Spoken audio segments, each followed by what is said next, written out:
大家好啊，又係個紅橙糕啊！今日咧係4月2號啦，好多粉絲講我一冇係打野，就係在打野嘅路上啊。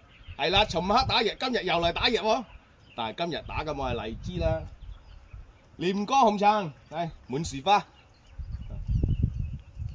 廉江紅橙啊，依家嚟補果。今日紅橙打咩嘢咧？打泥巴師姐補果防蟲、防潰瘍。防木虱，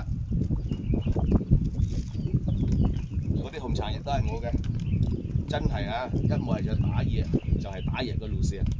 唉，冇辦法啊，係嘛？種水果係需要農資先可以有收成嘅，係嘛？有冇打野係嘛？冇用農資種出啲水果又難睇係咪啦？